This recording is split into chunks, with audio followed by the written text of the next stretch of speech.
Right now, Colorado State Patrol is asking for your help tracking down a driver involved in a hit-and-run crash over the weekend. CSP says that this happened Sunday just before midnight on Highway 285. They say a woman rolled her truck, then was hit by another car while trying to flag down help. She was taken to a hospital with serious injuries, but the driver that hit her took off. Investigators say they think the person was driving a black Volvo with temporary tags, likely a model year 2011 to 2014. You are asked to call CSP if you saw the crash or spot that Volvo anywhere. Their number is 303-239-4501. Denver police are looking for this suspect in a robbery case from earlier this month. This happened last Friday near Colfax and Yosemite around 4:30 in the afternoon. Officials say the suspect was last seen wearing a black flat-brimmed hat with 100 on the front. He also has tattoos on his arms, neck, and face, including a V on his right cheek. They say that he left in a silver sedan. Denver police are also looking for 3 people accused of taking part in a robbery last month. It happened on September 27th around 6:30 p.m. in the area of East 49th Place and Wabash Street. Officials say a man and 2 women took off in a silver Honda Accord. You're asked to call Metro Denver Crime Stoppers if you know anything about any of these robbery cases. Their number is 720-913-7867. Another arrest has been made in that violent jewelry store robbery caught on camera last year in Denver. The robbery happened at Joyeria El Ruby near 38th and Sheridan, where armed men rushed in, attacked employees, and went off with more than $4 million in gold. Federal investigators say that some of the suspects are linked to the Venezuelan gang Tren de Aragua. So far, 8 people have been indicted and 7 arrested, including the latest suspect, Riley Baera Farias, who was picked up in Florida and has pleaded not guilty. One other suspect has already pleaded guilty and faces up to 20 years in prison. Right now, we're working to learn more about the person who crashed his car into the Secret Service gate outside of the White House. According to the Secret Service, the driver was arrested and the vehicle was looked over by Secret Service and local police. The car was deemed safe, but other details are limited. We'll keep you updated as we learn more. Also in our nation's capital this week, the government shutdown has just entered its 4th week, and there is no end in sight. This is a live look at the Capitol right now. This morning, thousands of federal workers are going without pay. The Energy Department has started furloughing employees, and air traffic controllers are reporting staff shortages across the country. And in just a couple of days, the shutdown could have a huge impact on Coloradans who depend on food stamps. News reporter Lawrence Cafidi joins us in studio to explain what's happening here. Yeah, there's a lot going on here. So these food stamp benefits could end for 600,000 people in the state. And of course, that has a lot of implications. You've got to think about the food banks now who are going to respond. They're saying, we don't think we can keep up with demand. Food pantries all across the state are preparing for the worst now.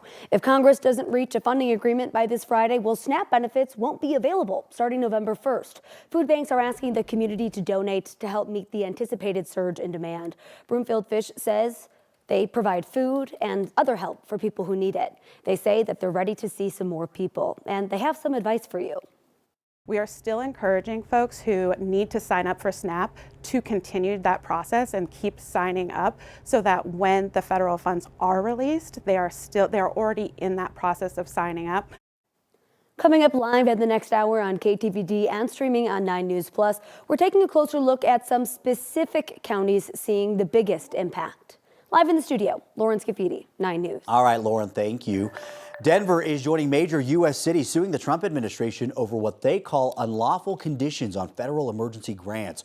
According to the suit, the Department of Homeland Security and FEMA are tying disaster preparedness funding to compliance with the administration's policies on DEI. Mayor Mike Johnston says the move could threaten money used to fight fires and protect major events, calling it a case of politics where, quote, none belong. Chicago is leading the suit. Denver, New York, Boston, and several other cities are signing on. Another update in a strange close call that happened on a flight out of DIA. This is the one that had to make an emergency landing in Salt Lake City after the windshield cracked. Turns out the plane might have hit a weather balloon.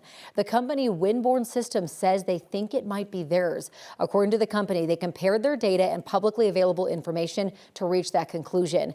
The impact shattered glass around around the cockpit, and the pilot was hurt, as you can see, but the plane landed safely. We now know how Southwest plans on boarding its flights next year when it ditches its no assigned seats format. This is fascinating. Listen to this one. So according to the Wall Street Journal, Southwest plans to roll out a Wilma method. That is short for window, middle, aisle. What that means that passengers in window seats are going to board first, followed by middle and aisle seats, all from the back of the plane to the front. Priority boarding and new group numbers from 1 through 8 will also determine how quickly you get on that plane. United Airlines has added a new destination from DIA. The airline says a new route to Carlsbad, California starts at the end of March next year. Carlsbad is on the coast about a half an hour north of San Diego. The route will run twice daily with nonstop service. Tickets are on sale now.